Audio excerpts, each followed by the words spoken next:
아방가르드는 개인적 생산이라는 카테고리를 부정한 것처럼 개인적 수용이라는 카테고리도 부정한다. 울부짖음에서부터 폭행에 이르기까지 다다의 기획에서 표현되는 도전에 의해 격양된 감상층이 보이는 반응들은 단연 집단적 성격을 띈다. 물론 이것은 그에 앞서 가해진 도전에 대한 반응이고 대답임에는 틀림이 없다. 관객이 제 아무리 능동적이 된다고 할지라도 생산자와 수용자는 분명하게 구별된 채로 있다. 생산자와 수용자 사이의 대립을 지향하는 일은 실생활에서 유리된 영역으로서의 예술을 지향하려는 아방가르드의 의도의 논리 속에 들어있다. 차라가 다다이즘적 시를 만들어내는 방법을 제시하는 일이나 브루통이 자동 기술된 텍스트를 쓰는 방법을 가르친 것이 유리법적 성격을 띠는 것은 우연이 아니다. 여기에는 일단 예술가의 개인적 창조성에 대한 공격의 의도가 숨어 있다. 그러나 다른 한편으로 그와 같은 요리법은 액면 그대로 받아들인다면 수용자의 어떤 가능적 활동에 대한 지시로 볼 수 있다. 자동 기술적 텍스트라는 것도 이러한 의미에서 보자면 자신의 생산 행위에 대한 지시라고 볼 수 있다. 하지만 이때의 생산은 결국 예술적 생산으로 보아서는 안 되며 그것은 어떤 해방적인 실생활의 일부로 이해되어야 한다. 시를 실천하는 일, 필요하다는 브루통의 요구도 같은 맥락에서 이해될 수 있다. 이러한 요구를 통해서 생산자와 수용자가 일치하기만 하는 것이 아니라 생산자와 수용자라는 개념 자체가 의미를 잃게 된다. 생산자와 수용자는 더 이상 존재하지 않게 되고 삶을 영위하는 도구로서 시를 다루는 사람만이 존재하게 된다. 그와 동시에 여기서 적어도 초현실주의가 일부 굴복했던 어떤 위험, 즉 유아론의 위험, 개별적인 주체의 문제들로 후퇴하고 말 위험이 드러난다. 브루통 자신도 이러한 위험을 간파하고 여러 가지 해결책을 마련했다. 그 해결책 가운데 하나로서 사랑의 관계가 지니는 자발성을 찬양한 일이 있다. 우리는 그들의 엄격한 집단적 기울도 초현실주의에 내재한 유아론의 위험을 떨쳐내기 위한 시도가 아니었는지 묻지 않을 수 없다. 지금까지 논리의 요약컨대 다음과 같이 분명히 말할 수 있다. 역사적 아방가르드 운동은 자율적 예술의 본질적 규정들, 즉 실생활에서 예술이 유린된 점, 개인적 생산 및 이로부터 분리된 개별적 수용을 부정한다. 아방가르드는 예술을 실생활로 옮겨 놓는다는 의미에서 자율적 예술을 지향하려고 한다. 이러한 지향은 이루어지지 않았으며 자율적 예술을 그릇되게 지향하는 형태로라면 모르되 어쩌면 시민사회 내에서도 이루어질 수 없을 것이다. 그와 같은 그릇된 지향 형태가 존재한다는 점은 오락문학과 상품미학이 입증해준다. 독자에게 어떤 특정한 소비행위를 강요하는 것을 우선적인 목적으로 삼는 문학은 사실상 실천적이다. 물론 이것은 아방가르디스트들이 이해했던 의미에서의 실천은 아니다. 오락문학에서 문학은 해방의 도구가 아니라 종속의 도구다. 상품미학 역시 마찬가지다. 왜냐하면 상품미학은 구매자로 하여금 구매자 자신에게 불필요한 상품을 사도록 촉발하기 위한 단순한 자극적으로서의 형식을 다루기 때문이다. 여기서도 예술은 실천적이지만 그것은 종속적인 예술로서의 실천이다. 이러한 짤막한 지적을 통해 오락문학이나 상품미학도 역시 예술제도를 잘못 지향한 형태라는 점이 아방가르드의 이론을 통해 파악될 수 있다는 것을 알 수 있다. 후기 자본주의 사회에서 역사적 아방가르드 운동들이 지녔던 의도는 전도된 징후를 보이며 실현되고 있다. 자율성이 잘못 지향되고 있는 현상에 대한 경험으로부터 우리는 자율성 상태를 지향하는 것이 도대체 바람직한 일인지 오히려 예술이 실생활에 거리를 둠으로써 비로소 자유공간 내에서 기존 질서에 대한 대안을 생각해 볼 수 있다. 이 확보되는 것이 아닌지를 묻지 않을 수 없게 된다. 아방가르드 예술 작품. 작품 카테고리의 문제에 대하여 예술 작품이라는 개념을 사용하는 것은 아방가르드의 생산물과 관련해서 볼 때 문제가 없지 않다. 사람들은 아방가르드 운동에 의해 초래된 작품 개념의 위기가 은폐되고 있다거나 그렇기 때문에 그러한 논의 자체가 그릇된 전제들에서 출발하고 있는 셈이라고 반박할 수 있을 것이다. 전적으로 형식적인 면에서 볼 때 전통적인 작품, 통일체의 해체 현상은 현대의 공통된 특성으로 지적될 수 있다. 작품의 정합성이나 독립적 성격은 고의로 의무시되거나 심지어 계획적으로 파괴된다. 부분어의 이 말은 일리가 있다. 하지만 그러한 진술로부터 오늘날 미학은 작품 개념을 폐기해야 한다는 결론을 이끌어낼 수 있느냐는 물음이 생긴다. 왜냐하면 브루너는 앞의 말에 맥락에 따라 유일하게 현실적인 미학으로서 칸트의 미학으로 복귀할 근거를 다져놓기 때문이다. 우선 우리가 물어야 할 것은 대체 무엇이 위기에 빠졌느냐는 것이다. 작품이라는 카테고리냐 아니면 작품이라는 카테고리의 어떤 특정한 역사적 형태냐. 오늘날 중요시되는 유일한 작품이 있다면 그것은 더 이상 작품이 아닌 어떤 것이라고 할 수 있다. 아도르노의 이 수수께끼 같은 명제는 작품 개념을 이중적 의미에서 사용하고 있다. 그중 하나는 일반적인 의미에서이고 다른 하나는 유기적 예술 작품. 아도르노의 원만한 작품이라는 표현을 쓴다. 이 의미에서 후자와 제한된 작품 개념은 사실상 아방가르드에 의해 파괴된다. 따라서 일반적 의미에서의 작품 개념과 다양한 역사적 형태들을 구별할 필요가 있다. 일반적인 의미에서 예술 작품은 일반자와 특수자의 통일체를 규정할 수 있다. 그러나 이러한 통일은 이 통일이 없이는 예술 작품과 같은 그 무엇은 생각할 수 없을 터인데 예술이 발전되어 온 여러 시대에 매우 다른 방식으로 실현되어 왔다. 유기적 상징적 예술 작품에서는 일반자와 특수자의 통일이 매개 없이 이루어졌던 데 반해 비유기적 알레고리적 상품에서는 아방가르드의 작품들도 여기에 속하는데 그 통일은 매개된 통일이다. 여기서 마치 통일의 요인이 가득하게 밀려나 버린 듯이 보인다. 극단적인 경우 그런 통일의 요인은 수용자에 의해 비로소 만들어진다. 아도르노가 강조하여 한 다음의 말은 옳다. 예술이 극단적인 형태의 불일치와 불협화음을 고집할 때에도 그 예술의 요인들은 동시에 통일의 요인들이기도 하다. 이러한 통일의 요인들이 없이는 그 예술의 요인들로 결코 불협화음을 낼 수 없을 것이기 때문이다. 아방가르드는 작품은 통일성, 일반을 부정하는 것이 아니라 설사 다다이스트들이 그와 같은 부정을 오도했을지라도 유기적 예술 작품을 특징 있는 부분과 전체의 관계라는 특정한 유형의 통일을 부정하고 있는 것이다. 그렇다면 이제 작품 카테고리를 전적으로 쓸모없는 것으로 여기는 이론가들은 여기서 이루어지고 있는 논의에 맞서 이러한 사실을 지적할 수 있을 것이다. 즉 어떠한 방식으로도 더 이상 적합하게 작품 카테고리 아래에 포괄시킬 수 없는 활동 형식들이 역사적 아방가르드 운동에서 전개되어 왔다는 사실이 그것이다.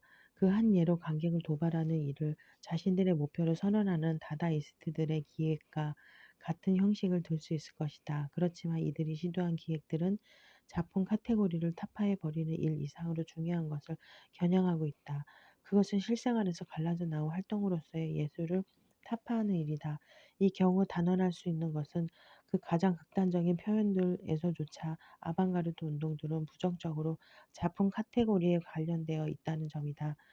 가령 뒤샹의 기성품들은 오직 예술품이라는 카테고리와의 관계 속에서만 의미를 갖는다. 뒤샹이 시리즈로 제작한 임의의 대상들의 서명을 한 뒤 이것들을 미술 전시회에 보냈을 때 이러한 예술의 도발은 어떤 예술인 것의 개념을 전제로 하고 있는 것이다. 그가 기성품들의 서명을 한다는 사실은 작품 카테고리에 대한 어떤 분명한 지시를 내포한다. 그 작품이 개인적이고 반복될 수 없는 작품이라는 점을 명시해 주는 서명이 여기서는 바로 시리즈 작품에 찍히고 있다. 이로써 르네상스 이래 발전되어 온 예술의 본질에 대한 관념, 즉 이례적인 작품을 개인이 창작한다는 관념은 도발적으로 오문시된다. 그리고 도발의 행위 자체가 작품의 자리를 차지하게 된다. 그러나 이와 함께 작품 카테고리가 쓸데없는 것으로 되는 것은 아닐까. 뒤샹의 도발은 사회적 제도로서의 예술 일반을 겨냥하고 있다. 예술 작품이 이러한 제도에 속하는 한 뒤샹의 공격은 그 작품에도 적용된다. 그러나 아방가르드 운동 이후에도 예술 작품이 생산되어 왔고 예술이라는 사회적 제도는 아방가르드적 공격을 끈질기게 견뎌냈다는 역사적 사실이 있다. 오늘날의 미학은 역사적 아방가르드 운동이 예술 영역에서 가져온 결정적 변화들을 무시해서는 안 되며 아울러 예술이 오래전에 이미 포스트 아방가르드의 단계에 접어들었다는 사실도 간과해서는 안 된다. 포스트 아방가르드의 단계는 작품 카테고리가 복구되었다는 점, 그리고 아방가르드가 반예술적 의도에서 고안해낸 수법들이 예술적 목적들에 이용되고 있다는 점으로 특정지을 수 있다. 이것은 아방가르드 운동이 품었던 목표들, 예술이라는 사회적 제도를 지향하는 일, 예술과 삶의 결합에 대한 배반으로 평가될 수는 없으며 오히려 어떤 역사적 과정의 결과로 평가되어야 한다. 이 역사적 과정은 다음과 같이 아주 일반적으로 특징지을 수 있다. 즉 예술 제도를 겨냥한 아방가르드 운동의 공격이 좌절된 뒤, 다시 말해 예술이 실생활로 옮겨지지 못하게 된 뒤 예술 제도는 실생활에서 유리된 제도로서 계속 존속하게 된다. 그렇지만 그러한 공격에 의해 그 예술 제도는 제도로서 인식될 수 있게 되었으며 이와 함께 시민사회에서 예술적 상대적 무효 과정이 그 예술의 원칙적이었음이 밝혀지게 되었다. 역사적 아방가르드 운동 이후의 모든 예술은 시민사회에서 그와 같은 사실을 적시하지 않으면 안 된다. 예술은 이제 자신의 자율적 위치에 만족하거나 아니면 이 자율적 위치를 부수고 나오기 위한 기획들을 시도할 수 있게 되었다. 그렇지만 예술은 예술 자신의 진리 요구를 포기함이 없이 자율적 상태를 단순히 부인하고자 스스로 직접적인 효과를 거둘 수 있다고 가정할 수는 없게 되었다. 작품 카테고리를 두고 보자면 이것은 예술을 실생활로 돌려보내는 아방가르드의 의도가 좌절된 뒤로 복구되었을 뿐만 아니라 심지어 확대되기까지 했다. 오브제 트루베는 어떤 개인적 생산 과정의 소산이 아니라 그야말로 우연한 발견물로서 이 오브제 속에서 아방가르드의 의도, 즉 예술과 실생활을 결합하겠다는 의도가 구체화되었는데 오늘날 그것은 예술작품으로 인정받고 있다. 그와 함께 오브제는 반예술로서의 성격을 잃어버리고서 박물관에 있는 다른 작품들과 나란히 자율적 작품이 되었다. 예술 제도가 복구되고 작품 카테고리가 복구되었다는 것은 아방가르드가 오늘날 이미 역사적인 것이 되었음을 말해준다.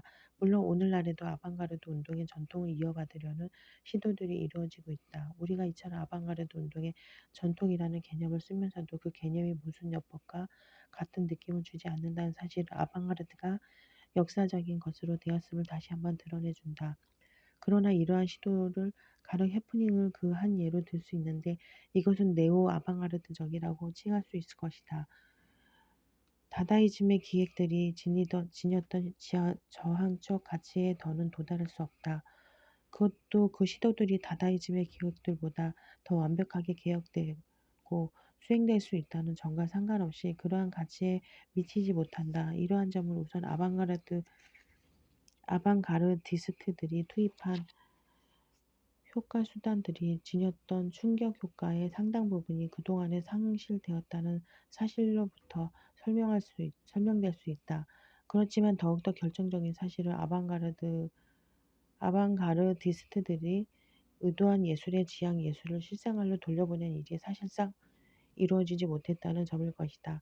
아방가르디스트들의 의도를 아방가르디즘의 수단들이 가지고선 계승하는 것은 변화된 연관관계 속에서는 결코 역사적 아방가르드가 거둔 제한된 효과에 미칠 수 없다. 역사적 아방가르디스트들이 그 도움으로 예술의 지향이라는 결과를 기대했던 수단들이 그동안 예술작품이라는 지위를 획득하게 된 이상 이러한 수단들을 이용하는 실생활을 혁신하려는 요구는 더 이상 정당하게 결합될 수 없게 되었다. 요컨대 네오 아방가르드는 아방가르드를 예술로서 제도화함으로써 진정으로 아방가르드적인 의도들을 부정하게 된다. 이러한 현상은 예술가들이 자신의 활동에 대해 갖고 있는 의식, 물론 지극히 아방가르드적일 수 있는 그러한 의식과는 무관하게 빚어진다. 작품이 사회적으로 미치는 영향에 관해 말하자면 이러한 영향은 예술가가 자신의 활동과 결부시키는 의식에 의해 결정되는 것이 아니라 그가 만들어낸 산물들의 위치에 의해 결정된다. 네오 아방가르드적 예술은 온전한 의미에서 자율적 예술이다. 그리고 이 말은 예술을 실생활로 돌려보내려는 아방가르디스트들의 의도를 부정하고 있다는 것을 의미한다. 또한 예술을 지향하기 위한 네오 아방가르드 디스트들의 노력들도 생산자들의 의도와는 무관하게 작품의 성격을 띠는 예술적 기획들이 되어버린다.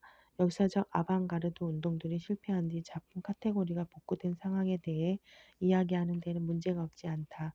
우리는 마치 아방가르드 운동들이 시민사회에서의 예술이 계속 발전되어 간 과정에 대해 하등의 결정적 의미도 지니지 못한 것 같은 인상을 받을 수 있다. 사실상 그와는 정반대다. 아방가르드 운동의 정치적 의도, 예술을 통해 실생활에 제조적 실현되지 못한 채로 남은 데 반해 예술 영역에서의 그 운동의 영향은 아무리 과대평가해도 부족하다.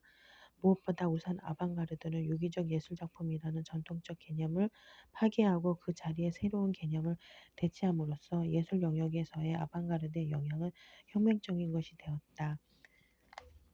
이제 그 대치된 새로운 개념을 살펴볼 필요가 있다. 새로운 것, 아도르노의 미학 이론은 물론 아방가르드의 이론으로 구상된 것이 아니라 그보다 더 큰 보편성을 주장하고 있기는 하다.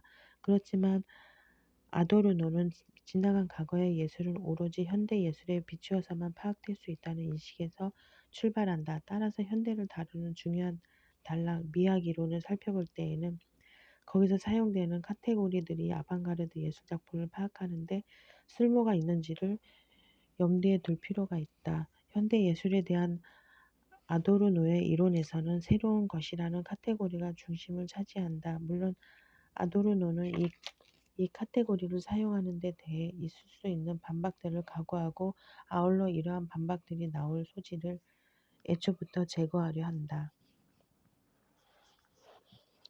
본질적으로 비전통주의적 사회 즉 시민사회에서 미학 전통은 선천적으로 미심쩍다. 새로운 것이 지니는 권위는 역사적으로 불가피한 것의 권위다. 미학 이론. 그러나 현대라는 개념은 지금까지 양식들이 그랬던 것과는 달리 앞서 지나간 예술 활동들을 부정하지는 않고 전통 자체를 부정한다. 이러한 점에서 현대라는 개념은 처음으로 시민적인 원칙을 예술에서 인정하고 있는 셈이다. 현대 개념의 추상성은 예술의 상품적 성격과 결부되어 있다. 앞의 책 같은 곳 아도르노는 현대 예술의 카테고리로서의 새로운 것을 테마나 모티프 또는 처리 수법 등을 혁신하는 일과 구별하는데 후자의 혁신 작업은 현대가 시작하기도 전에 예술의 발달 과정을 특징지어 왔다. 아도르노가 그와 같이 구별하는 까닭은 그가 새로운 것이라는 카테고리를 시민적 자본주의적 사회를 특징짓는 전통지대적 적대적 입장에 근거를 두는 것으로 보기 때문이다. 이 말이 뜻하는 바를 아도르노는 다른 구절에서 상수를 하고 있다. 즉 시민사회의 일반적으로 교환의 법칙, 계산에서 같은 것에 대해서는 같은 것으로라는 법칙에 의해 지배되는데 결국 계산은 소멸해버리고 남는 것은 그 본질상 이성 자체와 마찬가지로 어떤 초시대적인 것이다. 그러나 그것은 일종의 비합리적인 전제로서의 기억, 시간, 회상과 같은 것이 사라져버린다는 것을 뜻하기도 한다. 우선 아도르노의 사상을 여러 가지 예를 통해 분명히 해보기로 하자. 미학의 카테고리로서의 새로움은 현대 이전에도 일찍이 존재했으며 그것도 프로그램으로 존재하기도 했다. 긍정의 민네시안들은 어떤 새로운 노래를 불러줄 것을 요구받고 등장하곤 했다. 프랑스 희비극의 작가들은 색다른 것에 대한 관객의 요구에 따를 것을 선언한다. 이 두 경우에서 말하는 새로운 것은 모두 현대 예술의 새로움에 대한 요구와는 다른 것이다. 긍정 시인의 새로운 노래의 경우 주제뿐만 아니라 일군의 개별 모티프들까지 이미 주어져 있다. 그렇기 때문에 여기서 새로움은 어느 한 장의 규정된 좁은 한계 내에서의 변형을 뜻한다.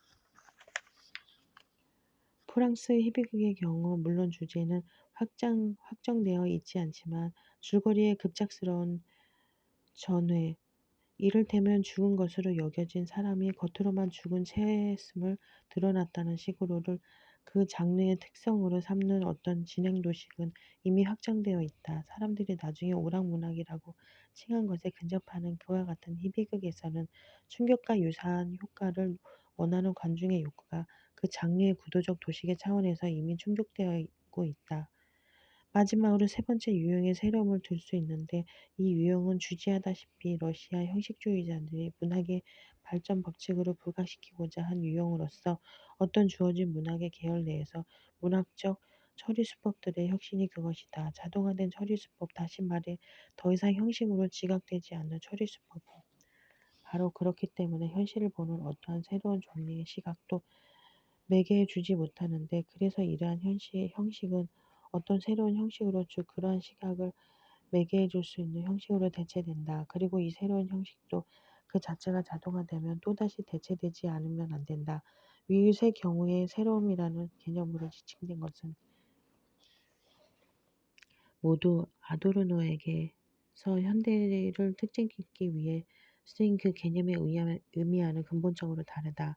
아도르노의 경우 그 개념이 의미하는 것은 지극히 좁은 장르의 테두리 내에서의 변형, 가령 새로운 노래도 아니고 어떤 놀라움의 효과를 보증해주는 장르의 도시, 가령 희비극도 아니며 또한 어떤 문학 계열 내에서 이루어지는 처리 수법들의 혁신도 아니다.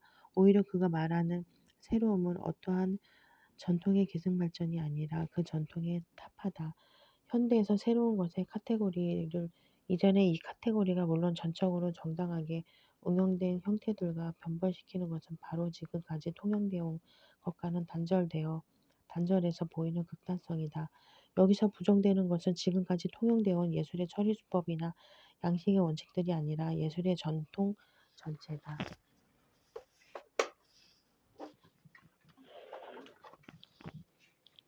바로 이 점에서 아도르노가 사용하는 새로운 것의 카테고리는 비판을 받을 수 있다. 그러니까 아도르노는 역사적 아방가르드 운동에 의해 부각된 단절, 즉 역사상 이례적으로 이루어진 전통과의 단절을 현대 예술 일반의 발전 원칙으로 삼고자 한다. 미학 프로그램들이나 사조의 변화가 가속화하는 것은 속물이라면 이러한 현상을 몹쓸 유행이라고 여기며 낯을 찌푸릴 텐데, 발레리가 처음으로 기록했듯이 부단히 고조되어가는 거부의 강요에서 기인하는 현상이다. 물론 아도르노도 새로움이라는 것의 일종의 상표로서 이 상표를 달고서 항상 똑같은 소비품들이 구매자에게 제공된다는 점을 알고 있다. 미학이론. 그의 논의가 문제성을 띠는 것은 그가 예술의 그와 같은 소비품들의 상표를 도용한다고 선언할 때다. 보들레르의 시는 오직 그 시에 대해 타율적인 시장의 상을 그의 시의 자율성에 첨부함으로써만 그 시장이 넘어서게 된다. 예술이 현대적이 되는 것은 경직된 것, 소외된 것에 대한 미메시스를 통해서다. 여기서 뒤늦게나마 아도르노는 새로운 것의 카테고리를 엄밀하게 역사하려고 하지 않았다는 점에서 비난을 면치 못한다. 이러한 역사와 작업을 소홀히 하기 때문에 그는 새로운 것의 카테고리를 직접 상품 사회로부터 이끌어내지 않을 수 없는 것이다. 아도르노의 경우 예술에서 새로운 것의 카테고리는 상품 사회를 지배하는 것을 그대로 복제한 것이 될 수밖에 없다. 이 상품 사회가 존속하는 이상 생산된 상품들이 팔리고 있다 할지라도 구매자들을 새로운 제품이라는 매력으로서 유혹할 필요가 생긴다.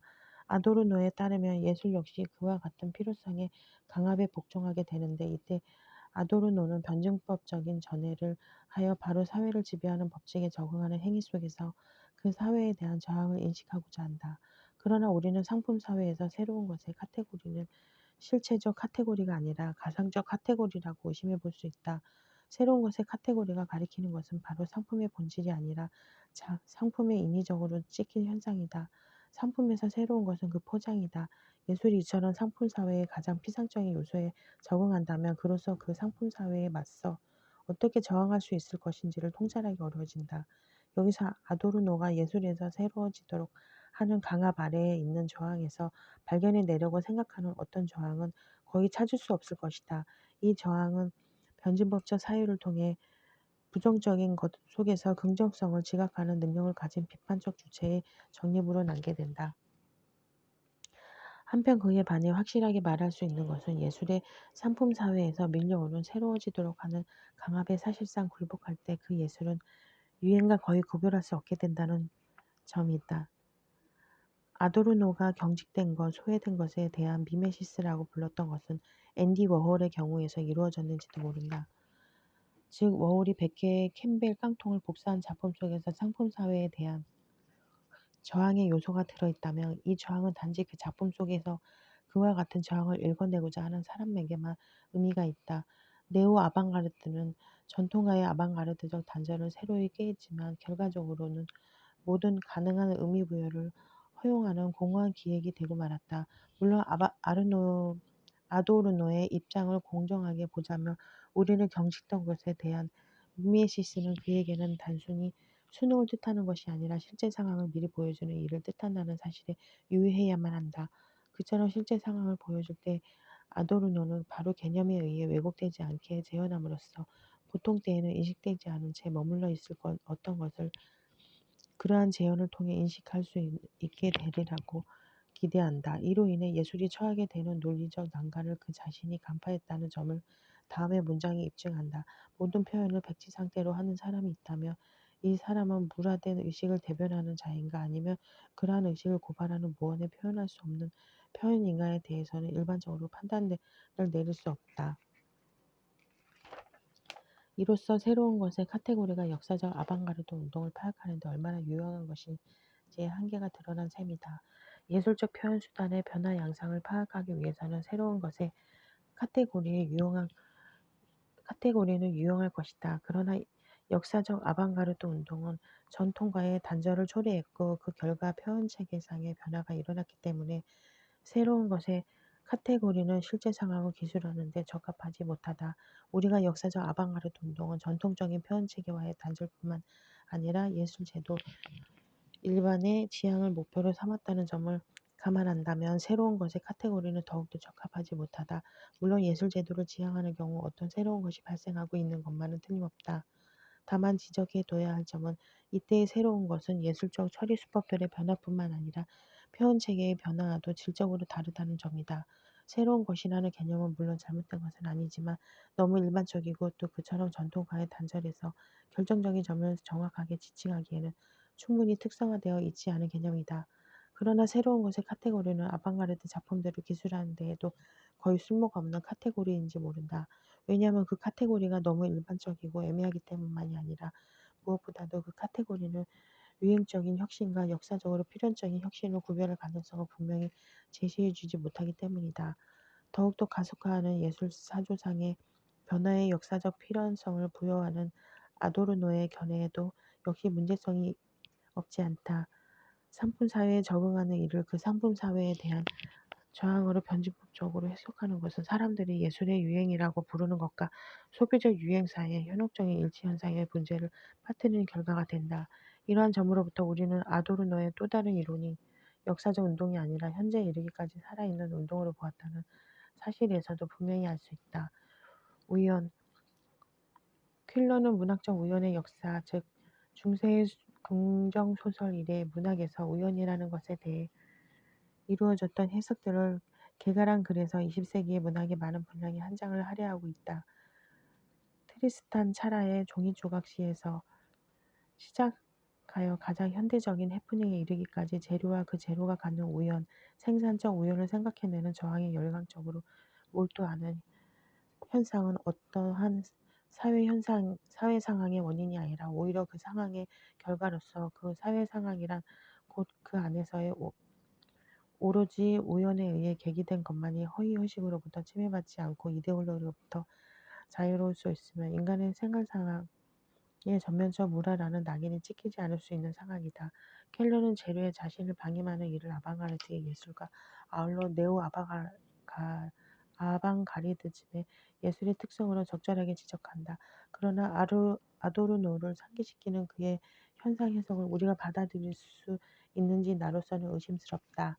이제 초현실주의에서 말하는 객관적 우연을 예를 들어 아방가르드 운동이 우연이라는 것에 어떤 기대들을 걸었으며 또한 바로 그러한 기대들을 밑받침으로 하여 그 우연이라는 카테고리를 어떻게 이데올로기화하려고 시도했는지를 살펴보기로 하자. 나자의 첫머리에서 브로통은 일련의 기이한 사건들에 대해 이야기하는데 이 사건들에서 우리는 초현실주의자들이 객관적 우연이라는 것을 어떻게 이해하고 있는지를 명백히 알 수 있다. 거기서 이야기되고 있는 사건들은 하나의 기본 모형을 따르고 있다. 그 기본 모형이란 이렇다. 두 사건이 서로 일치하는 한두 가지 특징을 드러낸다는 사실은 근거로 상호 관련지어진다. 그 한 예로 브루턴과 그의 친구들은 골동품 시장에서 랭보의 시집 하나를 뒤적거리다가 한 젊은 여점원을 발견하는데 이 점원은 스스로 시를 쓰기도 할 뿐만 아니라 아라공의 파리의 농부를 읽은 적도 있다. 두 번째 사건은 여기서 그다지 감동적이지 못한데 그 이유는 그것이 브루통의 독자들도 알고 있는 사건이기 때문이다.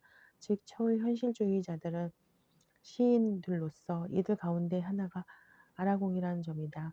객관적 우연은 서로 무관한 사건들에서 서로 일치하는 의미론적 요소들, 여기서는 시인과 아라공을 선택하는 데서 유리한다. 이러한 일치는 초현실주의자들에 의해 확인된다. 그리고 그 일치는 어떤 파악할 수 없는 의미를 지시한다. 물론 우연은 저절로 출현한다. 하지만 초현실주의자들 측에서 보자면 그들로 하여금 서로 무관한 사건들을 의미론적 요소들의 일치를 염두에 두고 관찰할 수 있도록 해주는 어떤 선행적 입장이 필요하다. 한때 발레리는 우연이라는 것을 만들어낼 수 있다는 올바른 말을 했다.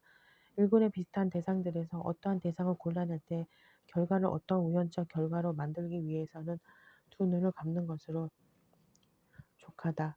초현실주의자들은 물론 우연을 만들어내지 않는다. 그러나 그들은 있음직한 기대에서 벗어나 있는 모든 것에 주의를 배가하여 기울인다. 이렇게 하여 그들은 그것이 하찮다는 이유로 당사자인 개인의 지배적인 생각과 일치하지 않는다는 이유로 다른 사람들이 놓쳐버리는 우연들을 기록할 수 있게 된다. 초현실주의자들은 한목적적이로 조직화된 사회를 개인이 뻗어나갈 수 있는가 가능성을 더욱더 제한하고 있다는 경험에서 출발하여 일상생활에서 예견할 수 없는 것의 요인들을 발견해내려고 한다. 따라서 그들의 주의력은 한목적적으로 조직화된 세계에서는 자리를 차지할 수 없는 현상들에 쏠려 있다. 일상생활에서 놀라운 것을 발견해내는 일은 대도시인의 경험 가능성을 풍부하게 하는 일임에 틀림없다. 하지만 그러한 발견 작업은 다방면에서 오는 인상을 민감하게 받아들일 수 있기 위해 어떠한 목적의 설정도 포기하는 행동 유형에 결부되어 있다. 그렇지만 초현실주의자들은 그것으로 만족하지 않는다. 그들은 이상한 것을 유발하려고 시도한다. 특정한 한 장, 특정한 장소들, 신성한 장소들에 집착하는 일이나 현대의 신화를 내려고 노력하는 일은 그들에게 중요한 것은 우연을 지배하고 이상한 것을 반복 가능한 것으로 만드는 일이라는 사실을 보여주는 증거다.